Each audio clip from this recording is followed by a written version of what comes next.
Welcome to Ridhima kitchen. வாங்க இன்றைக்கி நம்ம வீட்டு ஸ்டைலில் ஒரு மட்டன் குழம்பு வாக்கலாம், மட்டன் தண்ணி குழம்பு வாக்கலாம். நம்ம ஆல்ரெடி நம்ம சேனலில் ஒரு மட்டன் குழம்பு போட்டிருக்கேன், அதுவும் பாருங்கள். இப்போ வந்து நான் அடுப்பில் வடைச்சட்டி இரும்பு சட்டியை வச்சுட்டேன். அதுக்கு வந்து நான் ஒரு பட்டை, ஒரு 2 துண்டு பட்டை எடுத்து வச்சுருக்கேன். பெரிய பட்டையில் ஒன்று ஒடிச்சு வச்சுருக்கிறேன். ஒரு 6 கிராம்பு, 1 ஸ்பூன் சோம்பு, 1 ஸ்பூன் ஜீரகம், 3/4 ஸ்பூன் குருமிளகு எடுத்துருக்கிறேன். ஒரு நம்ம வீட்டு காரத்துக்கு தகுந்த ஒரு 6-7 வரமிளகாயும் எடுத்திருக்கேன். பாக்கியெல்லாம் நம்ம போடும்போது பார்க்கலாம். வந்து இதெல்லாம் போட்டுற போகிறேன்.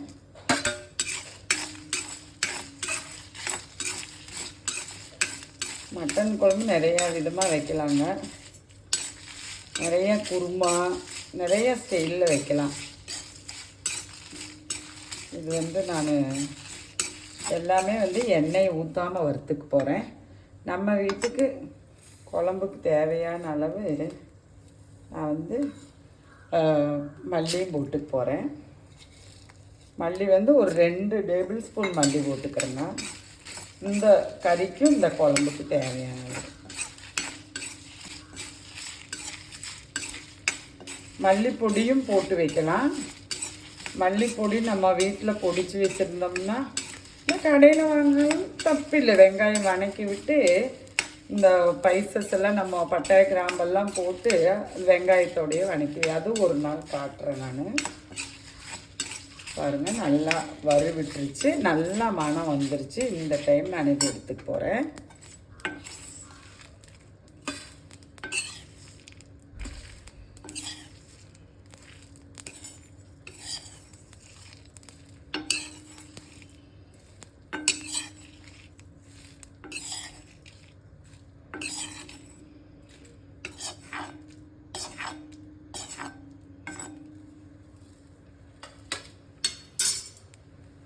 ரெண்டு ஸ்பூனு எண்ணெய் விட்டுருக்குறேன்.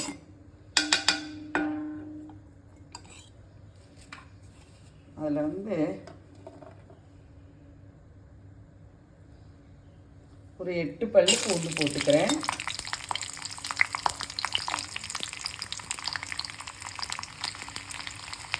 அதுலேயும் ஒரு சின்ன துண்டு இஞ்சியும் போட்டுட்டேன்.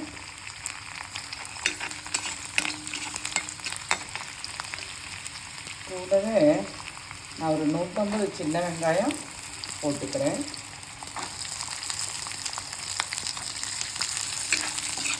சின்ன வெங்காயம் தாங்க நல்லாயிருக்கும் இந்த குழம்புக்கு. மட்டன் சிக்கனுக்கெல்லாம் வந்து நம்மளுக்கு எல்லா குழம்புக்குமே வந்து சின்ன வெங்காயம் அதிகம், மேக்சிமம் முடிகிற அளவுக்கு சேர்த்துக்கிங்க, அவ்வளோ நல்லது.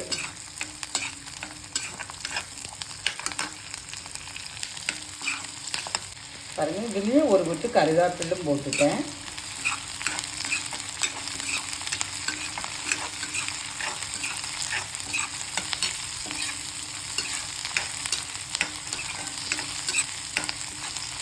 பாருங்கள், வெங்காயமெல்லாம் நல்லா வணங்கி மேலே அந்த தோலெல்லாம் நல்லா ப்ரௌன் ஆகி வருது பார்த்தீங்களா? இந்த டைம் நமக்கு போதுமான அளவு. இதில் வந்து நமக்கு குழம்புக்கு தேவையான அளவு நான் ஒரு 2 ஸ்பூன் அடுப்பை ஆஃப் பண்ணிட்டேன். இதை ஆற விட்டுற போகிறேன். நான் முதல்ல வறுத்ததெல்லாம் வந்து இந்த அளவுக்கு பொடி பண்ணிட்டு வந்துட்டேன். இதுலேயே வந்து நான் 2 ஸ்பூன்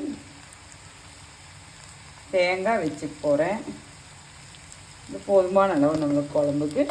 இதுவும் நமக்கு வெங்காயம் நல்லா ஆறின விட்டு இதில் போட்டு நான் பேஸ்ட் பண்ணிட்டு வந்துட போகிறேன். வந்துட்டு தாளிப்பு பார்க்கலாம். பாருங்கள், ஒரு கல்பாசி போட்டுக்க போகிறேன். ஒரு பிரிஞ்சி இலையை பிச்சு போட்டிருக்கிறேன்.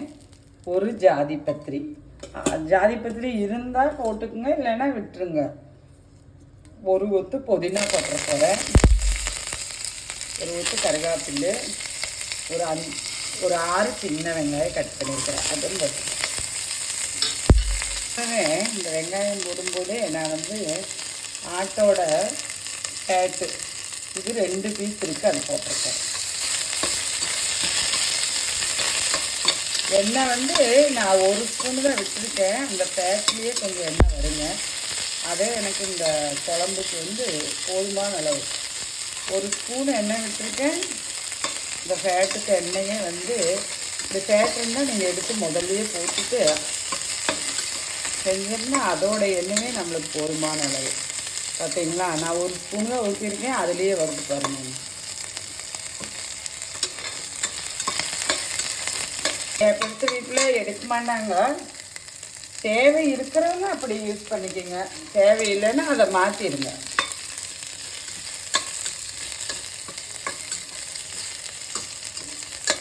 பாருங்க, இந்த அளவுக்கு வணங்கினது போதுமான அளவு நான் மட்டனை போட்டிருக்கேன்.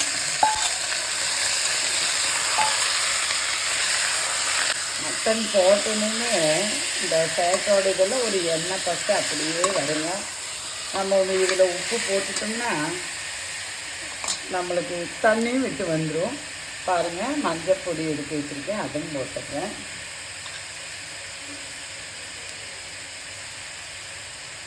அது மாதிரி இந்த குழம்புக்கு தேவையான அளவு சால்ட்டும் உப்பும் போட்டுறப்போ இந்த குழம்புக்கு தேவையான அளவு உப்பும் போட்டுட்டேன்.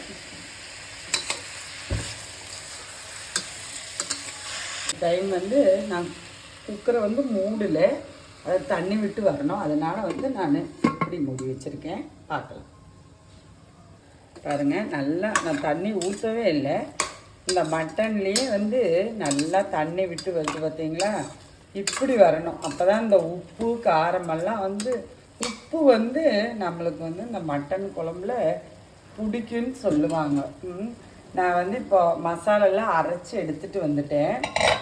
வந்து மசாலா வந்து நான் தனியாக மாற்றி வச்சுட்டேன். இந்த இதுக்கு வந்து நான் வேறு தண்ணி ஊற்றலை. இந்த ஜாரு கழுகுன்னு தண்ணி இருக்குது பார்த்தீங்களா, அதையவே ஊற்றி நான் கறி வந்து வேக வச்சு எடுத்துக்க போகிறேன். ஜாரு கழுகுன்னு தண்ணி இருக்குல்லவா, அதையவே ஊற்றி நான் கறி வேக வைக்கிறேன் பாருங்கள். பின்ன நம்ம மசாலாலாம் போட்டுக்கலாம்.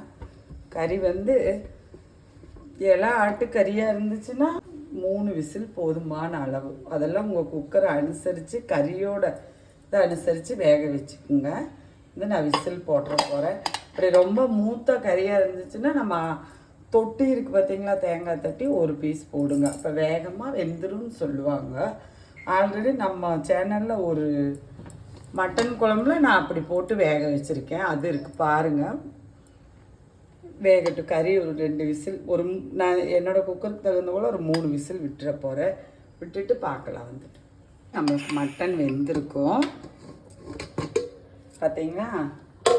நான் அந்த மிக்ஸி ஜாறுகளுன்னு தண்ணியிலையே ஊற்றுனல கொஞ்சம் எப்படி இருக்குன்னு பாருங்க. பாருங்கள், நான் போட்டிருக்கிற மட்டன் வந்து நல்லா வெந்துருச்சு. நான் வந்து இந்த டைம் வந்து நான் மண்ணுச்சட்டி வச்சு மாற்றிக்க போகிறேன். இது நான் அப்படி வைக்க போகிறேன். நீங்கள் இப்படியே குக்கரில் ஊற்றி மசாலாலாம் ஊற்றி வச்சுக்கலாம், ஒன்றும் தப்பு இல்லை.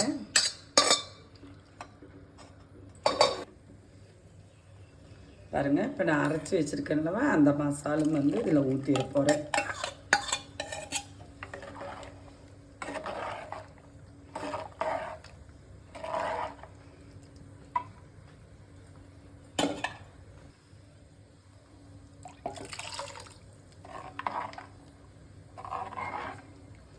பாருங்கள், இந்த மசாலுக்கு வந்து நம்மளுக்கு ஒரு 3 கொதி கொதிச்சிச்சுன்னா குழம்பு ரெடி ஆயிரும். இன்னும் இதுக்கு ஒன்றும் தாளிப்போ எதுவும் கிடையாது. உப்பு பார்த்துக்குங்க, காரம் பார்த்துக்குங்க. நான் போட்டிருக்கிற அளவெல்லாம் வந்து எனக்கு கரெக்டான அளவு. இதுக்கு வந்து நான் மல்லித்தலையும் போட போகிறதில்ல. இப்படியே குழம்பு கொதிச்சிச்சுன்னா எண்ணெய் பிரிஞ்சு வந்தாச்சுன்னா நான் குழம்பு ஆஃப் பண்ணிட போகிறேன். இந்த குழம்பு ரொம்ப நல்லா இருக்குங்க. இது வந்து நான் குக்கரில் வேக வச்சுருக்கேன். வேணுன்னா கறி கூட நீங்கள் இப்படி சட்டி இருந்துச்சுன்னா அந்த சட்டியிலேயே கூட வேக வச்சுக்கலாம். சட்டி இல்லைன்னா இந்த குக்கர்லேயே நீங்கள் தாளித்து விடும்போது நீங்கள் அந்த தண்ணி ஊற்றி வேக வச்சு எடுத்தும் போட்டு 2வது மசால் போட்டு 2 கொதிக்க வச்சு எடுத்திங்கன்னா குழம்போட டேஸ்ட் வந்து ரொம்ப நல்லா இருக்குங்க. இது வந்து எங்கள் வீட்டு ரெசிபி செஞ்சு பாருங்கள். நான் கொதிக்கட்டும் பார்க்கலாம். இப்போ மூடிடுறேன். கொதிக்கட்டுங்க. அது என்ன அப்படி சொல்லுவாங்கன்னு சொல்லிச்சுன்னா, குழம்பு குக்கர்லேயே ஆகும்போது ஒரு சலசலப்பு வரும்னு நம்ம வீட்டில் மாமியார் சொல்லுவாங்க. அதனால் நம்ம வீட்டில் இப்படியே வைப்போம். அது மாதிரி வச்சு பாருங்கள் எப்படி இருக்குது. பாருங்கள், நமக்கு மட்டன் குழம்பு ரெடி ஆயிடுச்சுங்க. இந்த மாதிரி வச்சு பாருங்கள், எப்படி இருக்குன்னு பாருங்கள்.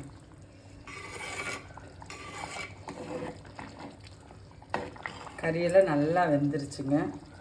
பார்த்தீங்களா, கறியெல்லாம் நல்லா வெந்துருச்சு. ஆல்ரெடி நம்ம குக்கரில் விசில் விட்டுருக்கிறோமில்லவா, அப்போ நல்லாவே வெந்துருச்சு. இதில் மசாலும் நல்லா கொதிச்சு வந்துருச்சு. நம்ம எண்ணெய் அவ்வளவு யூஸ் பண்ணலை, அதனால் ரொம்ப எண்ணெய் பிரிஞ்சு வரும்னு நம்ம எதிர்பார்க்க முடியாது. இந்த மாதிரி தான் வரும்.